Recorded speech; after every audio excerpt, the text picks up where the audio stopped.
Hello, everyone. Thank you for joining our webinar today. We're just going to wait a few more seconds to let a few more people join.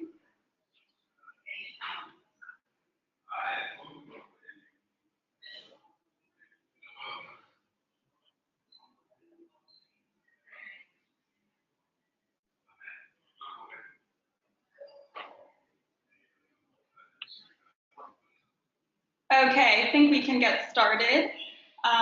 This webinar is hosted by Bob, the people management platform that goes beyond HR automation to help businesses bring the best out of their employees.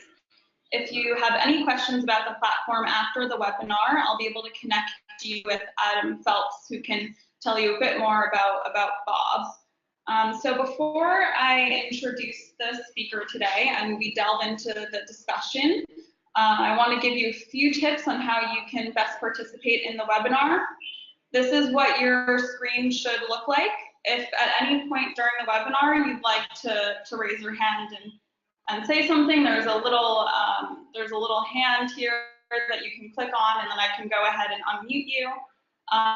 If we are able to get your question, you can type your question in this questions box, and I'll see it, and we'll be able to answer your question during the Q&A session.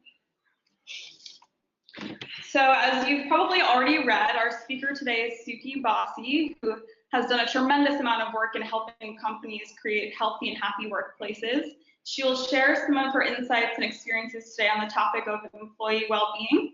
So I'm going to hand it over to Suki so we can get started. Thank you, Danielle. That's great. If we can just share my screen, that would be perfect. I hope you can all see that. It's come through clearly. Thank you, Danielle. Yeah. And to all of you, a big welcome. I can honestly say that it's great to see so many of you interested and invested in this important subject. And I look forward to hearing all about the wellbeing wins and wellbeing challenges in your workplace. Before we dive in, a rather important piece of housekeeping today. I hope you're comfortable, cool and hydrated wherever you are. We're in the middle of a pretty long heat wave in London, and I'm lucky to be in the lovely Highbob offices and grateful that they are air conditioned, rather too well air conditioned, but I do hope that you're equally comfortable wherever you're dialing in from and that you find the next hour an valuable investment of your time. So why well-being in the workplace? This is, oops, excuse me, for some reason, let me just, this is currently such a hot button topic, covered everywhere from conferences to LinkedIn articles. But if I'm playing devil's advocate, shouldn't the onus on an individual have the responsibility for their own well-being? Why do we as employers have to worry about it? 40 odd years ago in Europe and the US, this is what we would have heard from business owners and political leaders about taking responsibility for workplace health and safety. Industrial accidents, exposure to toxic materials, conditions that were debilitating to physical and emotional health were all commonplace before the recognition that employee health was not just a moral issue, but a business and society-wide issue. And it's the same for employee well-being. This is a moral issue, and it's also a critical business and society-wide issue, with a very real human cost and a significant financial cost to businesses and to wider society. So we need to address it, not only so that we can support people to thrive in the environment in which most of us spend most of our day. I mean, let's be honest, who wouldn't want to be thriving rather than surviving? But also to respond to very real changing population demographics, from the aging workforce in the Western world, a workforce with increasing caring responsibilities, to millennials and a growing young working population in countries like India, demanding an alignment of corporate and social values. So today's business leaders must put themselves at the frontier of addressing these challenges. Quite simply, the health and stability of the workforce typically reflects the health and stability of the business. And we achieve this change by building workplace cultures of well-being, collaboration, and gratitude that work for human beings and productivity and profit. So to help you get started, I'm going to highlight elements that support the business case for wellbeing at work, and also share some pointers on creating an aligned workplace wellbeing strategy. So I'm going to give you a quick overview of what I'll be covering today. And as Danielle said, there'll be time for your questions at the end, but also possibly as we go along. So please do send them in as you think of them, and Danielle will collate them. You can also use the raise a hand feature, and I'm sure that if Danielle spots it, she'll prompt me, and I can ask you to join in. I'll also be asking you some questions, so your participation is welcome and appreciated. After a quick introduction to me and my business, let's clarify what we mean by well-being, especially in this context. It can be such an umbrella term and rather overused, so whether it's spa treatments or mental health. So there's a danger that it's lost any real meaning and impact. And I want to hit you with the hard stuff. Some of you may already know what unaddressed wellbeing issues are costing your business, and some of you may not want to look at that bogeyman. So please let me hold your hand and we can look at it together. And be reassured that there's so much good stuff. So we'll also look at some of the human and business benefits of integrated wellbeing strategies.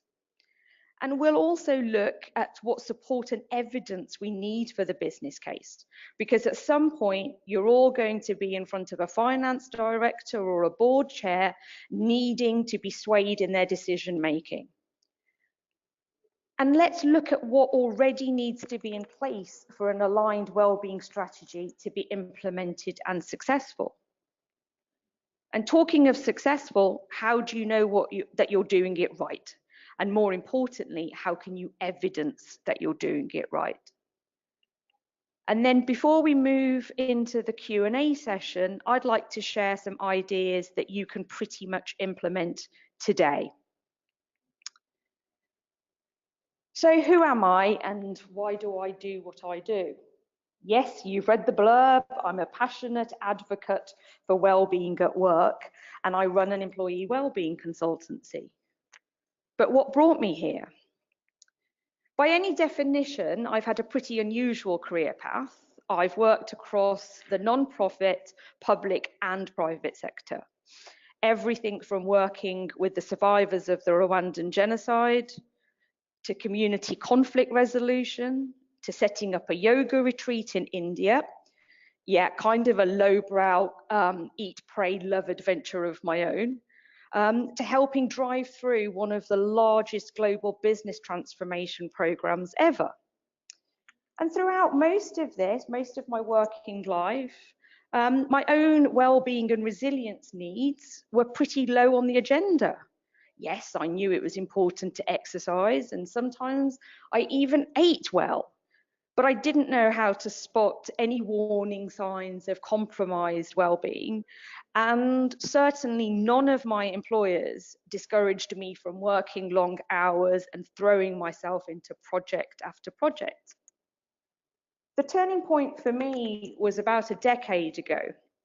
I was living in New York, and on a visit to my parents back in the UK, I ran a local half marathon. I ran pretty regularly, so this wasn't a huge challenge for me, though if I recall, I hadn't run that distance in a little while. The run itself was okay. It was in Birmingham, which is not one of the best places to run a half marathon. It's not the most inspiring of landscapes, but the crowds were phenomenal. But the next day, I couldn't get out of bed. or the day after that, or the day after that. Well, to cut a long story short, because I could do that for 6 months, I had a full-on physical and emotional breakdown, and my life as I knew it changed beyond all recognition. And it was during my recovery and my search for understanding and answers that I recognized not only the stigma around mental health issues as I thought about going back to work, but just how ill-equipped many workplaces are for our overall well-being. And evidence repeatedly shows that these need not be mutually exclusive. We can prioritize our people and our profits.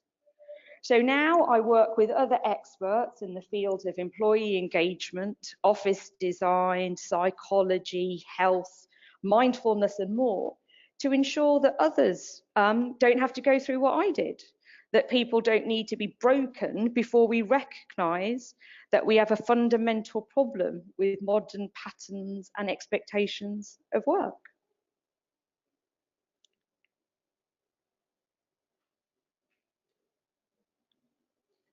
And of course, most people, when they think about well-being at work, think about mental health. Mental health is not just an issue for a quarter of the population, as we can be led to believe with the 1 in 4 statistic that we see repeated on mental health campaigns in the UK. If you're dialing in from other countries, I'm sure that you have similar statistics that you see on awareness campaigns. We all have mental health, and in our lives, we will fluctuate. We will fluctuate between thriving, struggling, possibly being ill, and for some of us, it's serious enough for us to be off work. So mental well-being is dynamic. It's not a fixed state. And also an individual can be of relatively good mental well-being and be living with a mental illness.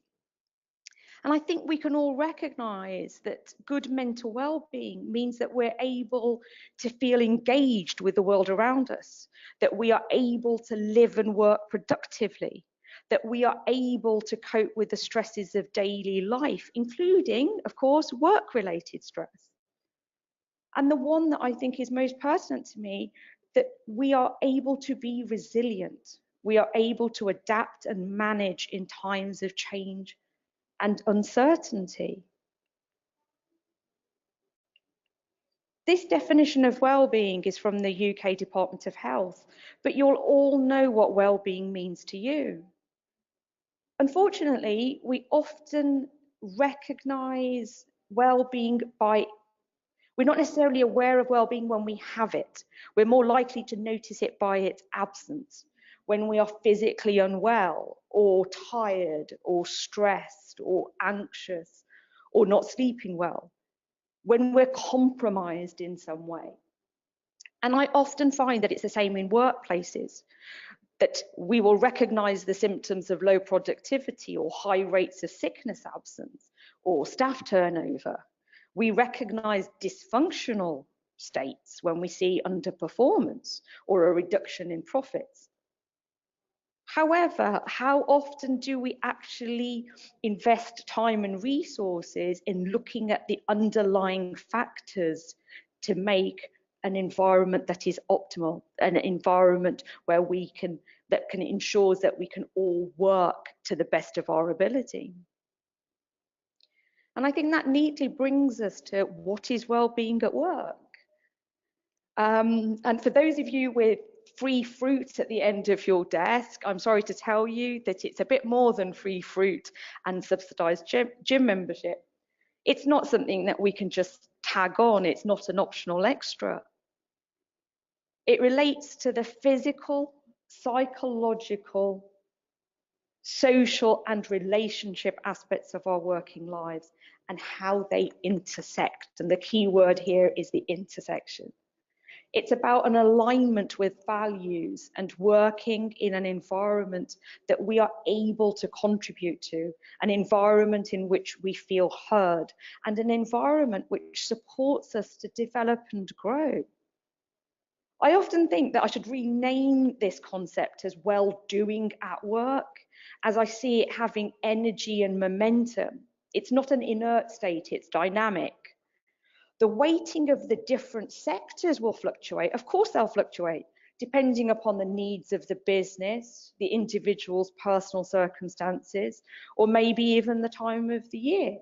You know, if you've got a huge client order on, or it's the end of the tax year, or one of your employees has suffered a bereavement, of course those sectors will fluctuate to respond to that. But they are all interlinked and all need to be considered. And some organisations I work with also ask me to incorporate financial well-being for staff. So that may be something that's appropriate for you to consider as well.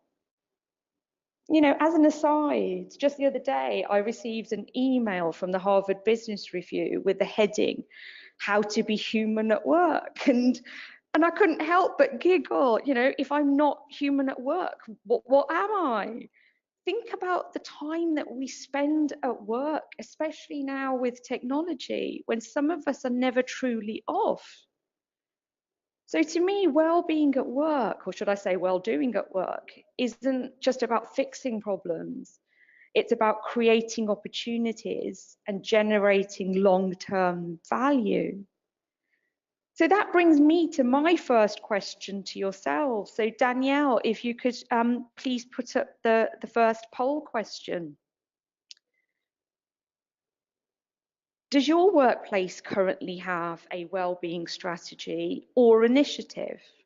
And I'm not defining that, I'm letting you define what you would assess as a wellbeing strategy or initiative. It would be great to know.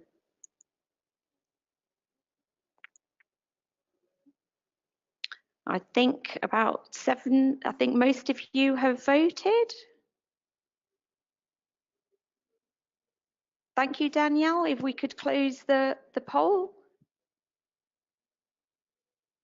Okay, interesting results. So we've got 55% of you say that no, and 40% of you say yes. And I would be interested from the yeses to know more about the wellbeing approach, whether it's a proactive or reactive approach. But to hear that anything fits under the wellbeing umbrella is good to know. And for those of you who are still on the fence about wellbeing at work, or especially investing in wellbeing at work, and you're thinking that it's just some fringe, touchy-feely, nice to have, I hope that this slide will give you some context on the crisis that we're facing and the profile the issue is getting politically. Last year, the UK Prime Minister, for those of you who follow British politics, she's hardly known as being the touchy-feely type, commissioned the chief executive of Mind and the former chair of HBOS to investigate and report on mental health at work. Mind is a prominent mental health charity, and HBOS is a very large banking and insurance business. And the result was the very sobering and I would say quite shocking Thriving at Work report that came out at the end of last year. Deloitte did the number crunching and they quantified the quite phenomenal cost to the UK economy and to employers of poor mental health. And I've got, so you'll see those figures in front of you. In addition, the most recent Chartered Institute of Personnel and Development survey recorded average employee absence as nearly 7 days a year, which is pretty costly and disruptive, however you look at it. If, like me, those numbers in the billions are a bit difficult to get your head round, I hope that this will be closer perhaps to the size of your workplace.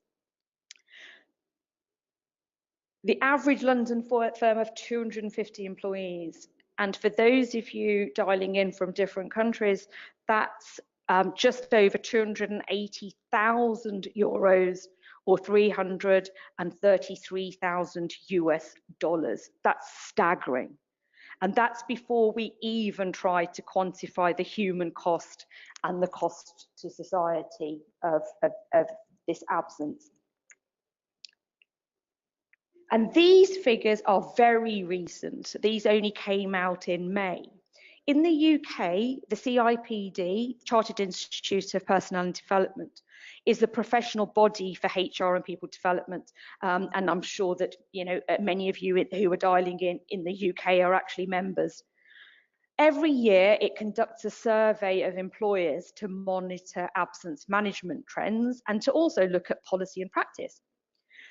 The survey has always been known as the Absence Management Survey, and very apt for me, as you'll see. This year, it's been renamed the Health and Wellbeing at Work Survey, which obviously reflects an increased focus on health and wellbeing awareness, but also on policies and practice. So this infographic captures some of the significant findings, and I'll give you a moment to have a look.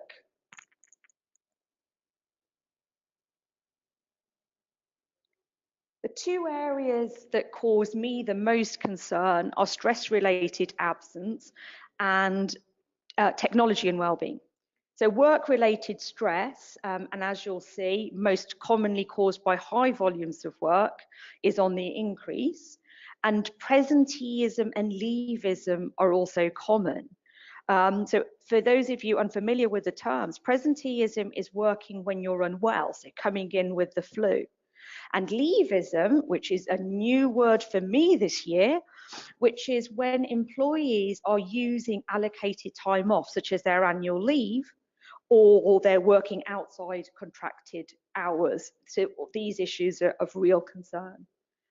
And advances in technology also mean, so we can see that there's definitely some positives of having the ability to be more flexible in where we work and how we work.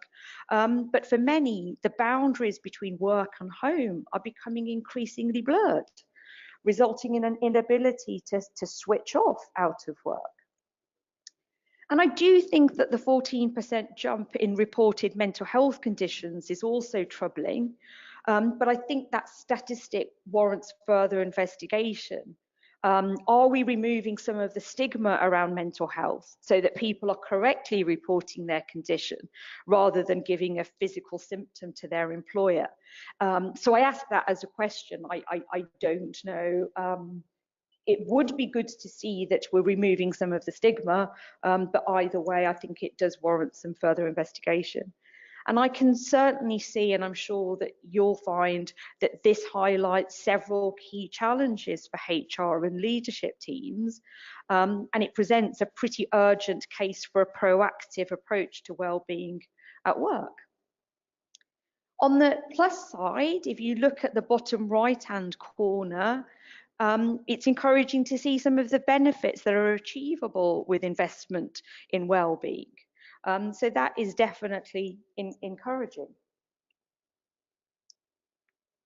So this slide recaps some of the benefits that we can see after an investment in health and wellbeing. And it is worth noting that gains tend to be highest in organisations where the wellbeing strategy is fully aligned with other organisational strategies, where line managers and senior managers have embedded it into their agenda. So it is definitely important that it's more than just an add-on. And there is anecdotal evidence that more and more younger people are now asking employers about health and mental health policies in the same way that maybe they would have asked about their green credentials a decade ago. I often compare health wellbeing strategies to how CSR would have been about 15 years ago, where it was seen as a very nice to have if you're a big corporate, and now it's embedded into the smallest organizations, where they will have community partnership or give back programs. So it seems that, that we can put a price on well-being, and I will come to the financials when we look at the business case.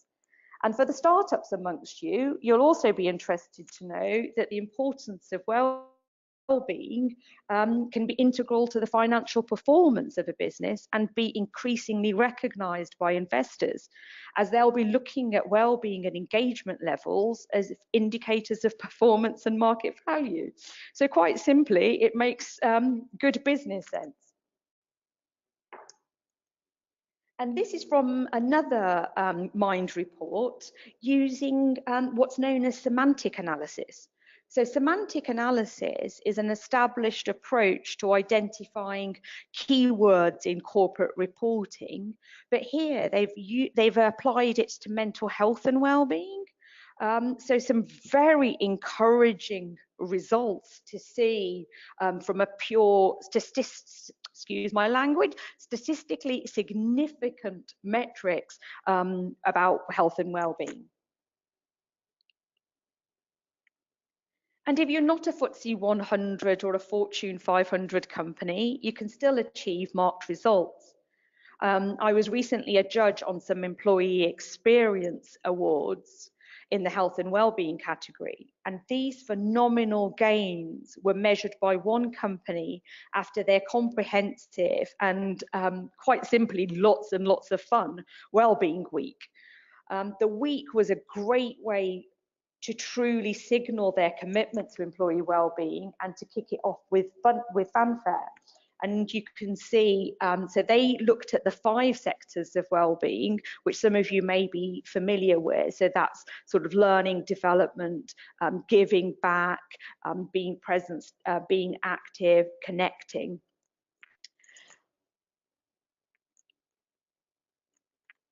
So we've seen some great reasons to invest in employee health and well-being. And for many of us, a culture of workplace and work-life balance can be as important as the financial package. But if you're still not convinced, an aligned and integrated investment employee well-being also, so that's, when we're looking at staff turnover, that's everything from cost of temps and training to management time and potential loss of clients. I think that's self-explanatory. Presenteeism, there are figures that say it's estimated that it's 1.5 times more expensive than absenteeism because of sub-performance and mistakes and possibly even accidents. So ancillary expenses covers everything from sort of legal costs to reduced healthcare costs. Though in all of my work, no one's ever really mentioned the need to reduce healthcare costs, but you know what your premiums are like. And on the plus side, we look at increasing commitment, loyalty, retention. We look at better concentration, judgment, alertness, which leads to better productivity. And the fact that healthy staff are likely to be more motivated and productive. And I think all of these, I think I've just jumped ahead a little bit too quickly. All of these will resonate looking at growing a sustainable business. And this one is for your finance director. So going back to the Thriving at Work report, Deloitte actually looked at what the return on investment is on workplace wellbeing interventions. And this rather reassuring figure shows a return of between £1.50 and £9 for every £1 invested, which is very reassuring to see. So we've now seen the costs, we've seen the benefits. You're obviously on this call because you'd like to improve your wellbeing offer in the workplace, or Oh, I think I've missed one of the pulse questions, so I do apologise, but I think we'll continue anyway. And so, are you ready to be looking at well-being? And the simple thing is, all of the basics need to be met. All of your legal and statutory obligations must be met before you can implement an effective wellbeing strategy. It can't take the place of good business practice. So that's everything from not just meeting the legal requirements of health and safety, but it being embedded into your working practice. When we talk about reducing stress in the workplace, being conscious of the demands that we're placing on people, looking at our business year and looking at what the peaks and troughs are and responding to them. Are we investing in training and development and the growth of our people? Again, from a pure personnel development point of view, is this something that we are investing resources in? I think the next one goes without saying. And we cannot underestimate the importance of work culture. So that's one with a clear vision and purpose, where staff are aware of their individual contribution. Are we signposting people to services that already exist? And if we don't already have one, to set up an employee assistance program. So I would be interested to know how many of you actually offer an EAP. So Danielle, if you could please launch the poll for that question.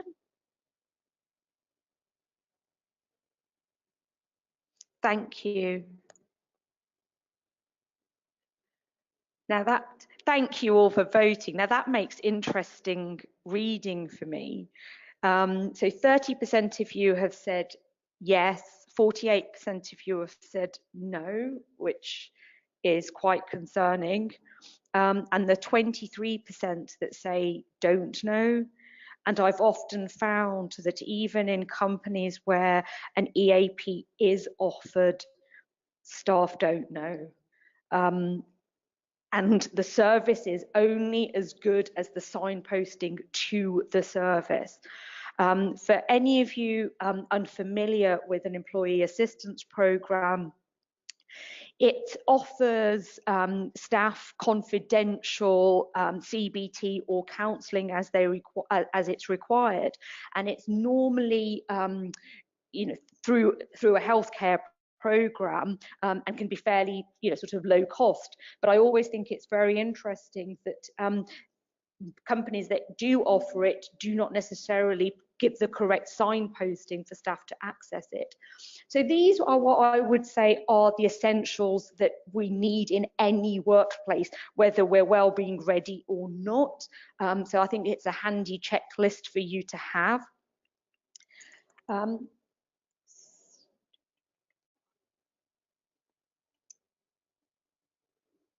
then the key elements to make it work is that it's got to fit your particular environment, but it's recognizing how solid those foundations for that environment are. So quite simply, there's no point inviting your staff to a seminar on wellbeing if it isn't congruent with the rest of your company's culture. If you don't have healthy practices that ensure people are treated consistently and fairly, pushing well-being is going to be transparent and ineffective. So you cannot underestimate how important organizational culture is critical to well-being. So people need to feel trusted, valued, respected before we can start integrating well-being.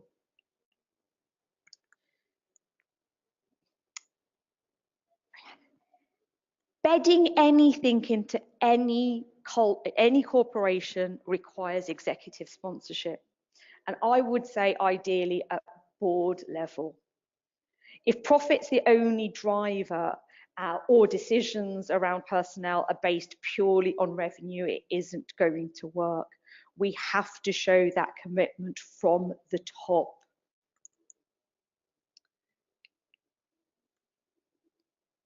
When I say an end-to-end approach, I mean everything from the right culture, effective recruitment practices, capacity planning. Just as I was saying, you know what your peaks and troughs are across the year. Are we effectively capacity planning? As well as making sure that roles and responsibilities are clear. Are there well-defined job descriptions and appraisals? Are teams clear where they fit into the overall strategy? And we have to tackle negative or unhelpful behaviours. And so wellbeing initiatives often fall short of their potential because they stand alone, isolated from the everyday business. So to gain real benefit, the wellbeing must be integrated throughout an organisation, embedded in the culture, embedded by leadership and people management. And this one, it's so simple that I don't think I need to elaborate. Good communication in any environment, especially within a company, it creates a sense of belonging and perceived worth. And you know what? It's also a simple opportunity to catch issues early. If we're not talking to each other, how would we know what's going on? So when I say skills, I'm not saying that everyone suddenly needs to retrain as a wellbeing practitioner or a mental health first aider. But if somebody is showing signs of stress or distress or physical ailments, do our managers know what to do? Would they know how to recognize someone that was struggling and where to signpost them? The sooner that stresses are removed or minimized, the less severe symptoms are likely to be. And people would feel that they're seen. So I'm not saying that managers need to have all the answers. Simply having that open door to communicate and catch up can make a huge difference. And managers we should support them not to be afraid of having these conversations. So yeah, do consider skilling up. And this one, I suppose, is my favourite. It's got to be leading by example. We have to encourage honest and open communication. The more real we as C-suite, business owners, business leaders, decision makers are, the more real others will feel when they're talking to us or that when they want to open up. So encouraging an open culture where staff can truly say something is invaluable. And quite simply, what leaders say is far less important than what they do, what they actually show. So it's important that we all lead by example and approach health and well-being as an essential business expenditure, not a nice to have.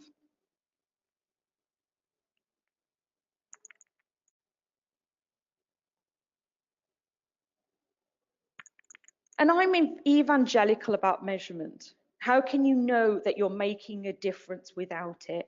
And more importantly, how can you evidence it when you want to scale it up?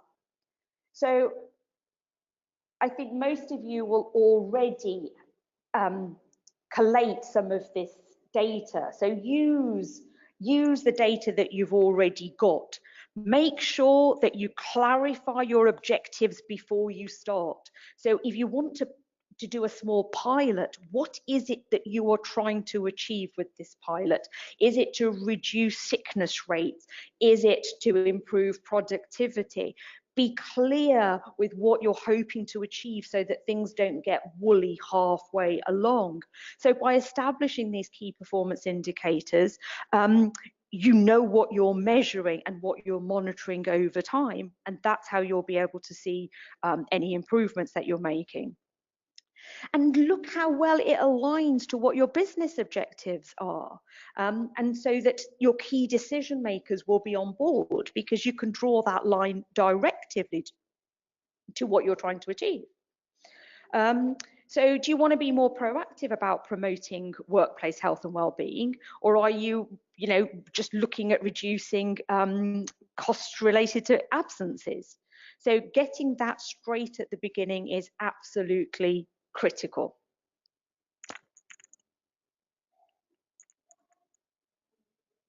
So you're the game changers. And this is an exciting opportunity for you to lead the way. So pretty much what you can do from now. Identify wellbeing champions. So that could be you volunteering yourself or finding someone within the organization, and a few of them, the more the better. And the more senior these people can be, the better. That will help you gain real traction and make a cultural shift in the organization. These are the individuals with clout, with passion, perhaps with a personal story to tell. And these are individuals who are willing to lead by example and help to bed in wellbeing initiatives that you trial.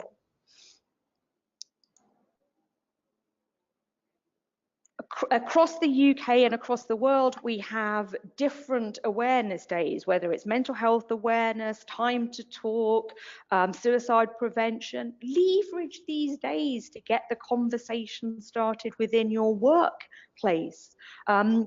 Make it a key part of your social calendar and your comms calendar. And it's a great way of naturally starting some of these conversations. I think this one requires no elaboration at all. Why do we think that we're effectively multitasking to be having our lunch at work? I think few of us are working in roles where 15 minutes to step away from our desks to have our lunch is not possible. This is one of my favorites, and I try to do this with absolutely every single client. Plot a 30-minute local walk from the front door of the office around the local environment, and use it. Have walking meetings, explore the environment. And when I say walk the talk, the no lunch and the 30-minute walk, let's see leadership actually do that. Let's see the finance director and the HR director step away from their desks at lunchtime and take this 30-minute walk. Foster community, it's back to the communication that I was talking about earlier. So fostering community across teams, across the local community, with your CSR initiatives. I don't know if any of you have a digital policy. Do you have switch off times as to when you would like your staff to switch off their mobile phones? And if you don't have one, it's something to consider.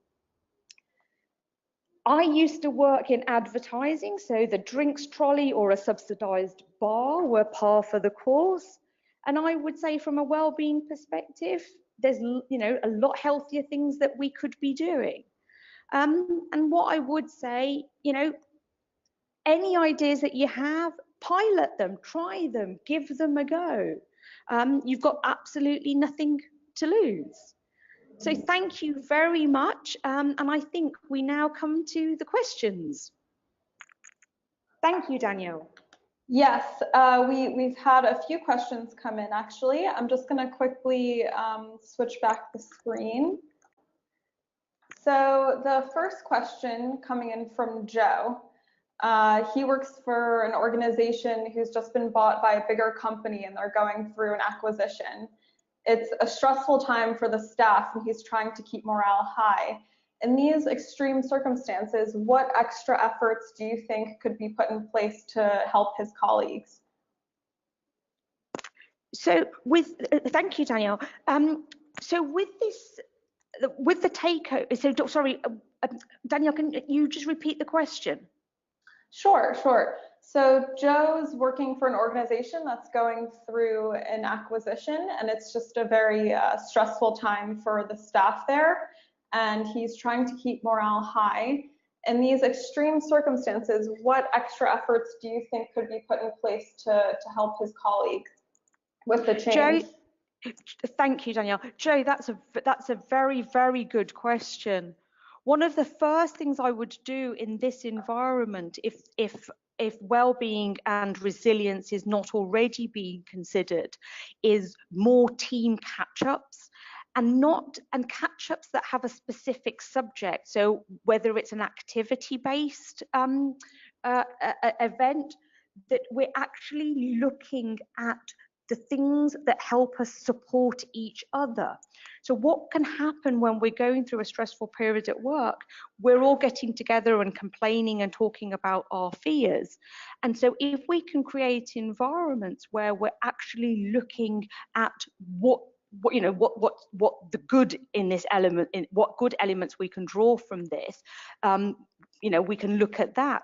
If there's any resource from the HR function that can be looked at, whether it's town halls or global calls, where people can actually ask the tough questions, and if they can be answered honestly by leadership, that will stop any sort of fears or the gossip escalating. I think all of these things that help support resilience are very important, and communication has got to be key. And I would strongly believe that it's rare that we can over communicate. So Joe, please feel free to drop me a call afterwards and we can discuss it in more detail. But I would really say look at resilience and look at communication. And another question coming in from Pam. First, she wants to thank you for holding such an important discussion on well-being in the workplace. She'd like to know your views about best strategies for implementing well-being for micro businesses and SMEs. How can these types of companies overcome the challenges they face? We'll often find that micro businesses and SMEs find well-being easier to embed because there's a lot less resistance and there's a lot less bureaucracy. The challenges that SMEs and micro businesses can have is aligning it to the business needs. So when we're growing a business, it's difficult then to say what is a priority. I would say remove the word well-being from the issue and look at it from a human perspective. The more integrated and aligned that we can think of our employees, our personnel, ourselves, as opposed to the moment we start adding the word of now we're looking at our well-being, it can feel like it's a separate element. So if we look at growing our micro business or SME and think that the more aligned our staff are to our purpose and vision, the better that they will perform. So I would really say the very fact that SMEs and smaller businesses are having this conversation, they're recognizing that if in a way we have less capacity to not be embracing this approach. I hope that helps. And just a reminder that if you'd like to hop on the microphone, you could just raise your hand and I'll go ahead and unmute you. So our next question from Taryn Scott. What do you say it's HR's responsibility to ensure that health and safety and therefore mental health policies are in place, rather than it being an operational / facilities aspect of the business? I think that's a very, very valid and relevant question. I would even go further and say it's not just facilities and it's not just HR. These things need to be embedded in absolutely every function of the business, so that it isn't something that we can say it's somebody else's responsibility.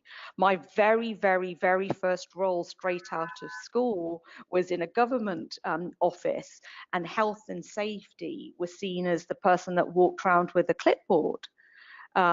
and it was seen that it was something that somebody else did. But aren't we all responsible to flag issues, or if we're green lighting a project, to be looking at what hours will our colleagues be working, or our team members be working? What will be the price to the community if we green light this project? So I would say that bit where we say well-being at work or mental health at work sits purely with HR is to abdicate responsibility for it, that it has to be integrated. So if you're going through a transformation program and we look at the finance of it, we look at the HR element of it, we look at where the people are going to sit, but why are we then also not looking at what pressure we're putting them under, what stress we're putting them under, what hours they're working? So I actually would go as far as saying it needs to be on our checklist for absolutely everything. And Vicky, I see that you're raising your hand. I'm going to go ahead and unmute you so you can ask your question. Okay, you should be unmuted. Hi, what is your opinion on digital tools as part of a company's wellbeing offering? Thank you, Vicky. Digital tools can be absolutely great. I'm not one of those people that says all digital is bad, but then all digital isn't good. So it's about, what sort of things are you specifically looking at? Things like mood surveys? Yeah, mental health tools that are available online and via apps. I think those can be, very, very useful. What I wouldn't like to see is an employer signposting you to an app and then thinking, well, I've done my bit. So it would just be of is it part of a wider toolkit? So so that would be my only sort of caveat on it. But I think digital tools can be great. I use things like Headspace myself. So anything to do with activity or mindfulness can be very useful. But what we need to be wary of is we haven't just abdicated our responsibility and said, but I gave them this access to this app. Sure, makes total sense. So part of a holistic strategy and offering then. Absolutely. And then there's also the other thing with digital, I would also say, especially if we're using things on work devices, does the device allow you to mute all of your notifications whilst you're using it? So some of this, it has to be navigated, and some of it's navigated by the company and some by the individual. So if I was using an app on a work device and then my work emails were pinging in, I don't know how useful I'd find it. Cool. Thank you. So our next question from Kevin, where do you think promoting exercise, in particular initiatives to reduce sedentary behavior to all staff, not just those who already doing exercise, fit within this? And do you see companies investing in this specifically? Thank you. We do see companies investing in physical activity and exercise. My only concern is that when we start talking about health and well-being, we start looking at some concept of fitness, which can be off-putting to some people. So we may find that some people won't access services that are offered. So I would say that we frame physical activity appropriate to each employee and staff member, and that may be about physical limitations, it may be about disabilities, it may just be about lifestyle choices, but I absolutely agree that we do need to challenge our sedentary behavior, because it is leading to a health crisis. So I just think that we have to, earlier I made reference to it's more than subsidized gym membership, that we actually have to look at our workforce, we actually have to look at our employees, and we actually have to listen to our employees as to what would work for them as well. And Nina has a question about how to get stakeholders on board who don't see well-being as a priority. That's the $6 billion question, isn't it? That's such a good question. Thank you. I would really say if you look at some of the elements that we went through in the business case, the fact that it is politically becoming more and more high profile, the fact that there are real financial, tangible benefits to investing in this, depending upon the stakeholder, you'll figure out what needs to sway them. And often the moral imperative won't be it. It will be the business case.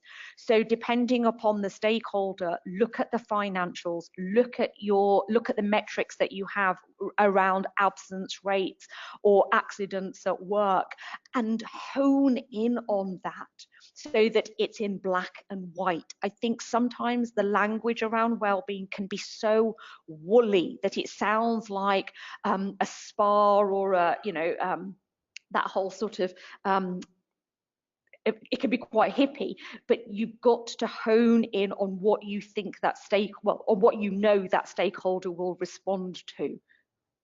And that's why I'm so passionate about measurement. The only way we will ever scale wellbeing programs is by evidencing that they work. And when they don't work, be honest about that as well. That's why we pilot things. So, feel free to give me a call if you would like some sort of, specific ideas, but drill down into the business case. That's what I would advise. And Pam has a follow-up question. Considering that the idea of well-being at work is something that has to be embedded in the organization's culture, shouldn't we empower employees to also take responsibility for their own well-being, and in particular at work? Therefore, shouldn't we have this as a segment in education of young people at schools as they will be in the workforce of the future / next generation? Pam, I love you and I want you to come and work with me. Absolutely. I could not agree more. I want young people to be pushing back and saying, these are my expectations from the workplace. And I absolutely, we have to empower people, whether they're young or not, to push back. And that, I think, is going to be a critical challenge for business when people do start pushing back and saying, I require more flexible environments, or I require a different way of working. But we will lose talent if we don't respond to those challenges. And Pam says, or asks if she could meet you, that she loves you too. Absolutely.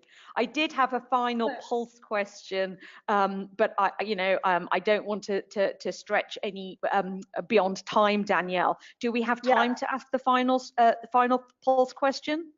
Yes, and just to let everyone know, if we missed your question, we will send you the answer in follow-up email. Let's launch the last poll.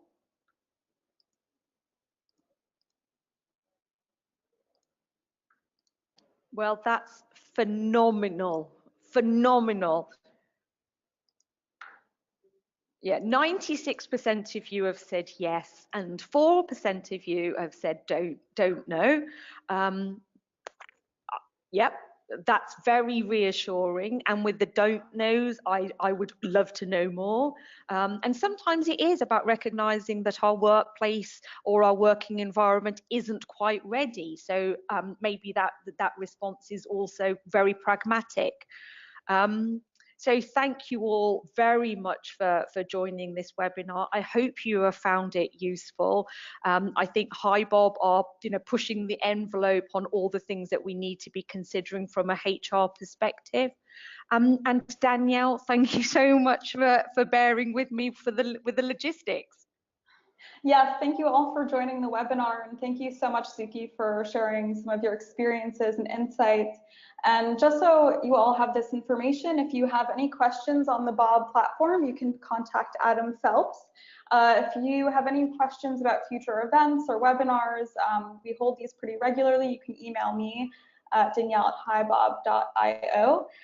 Thank you all for joining, and we'll be sending a recording of this webinar out as well.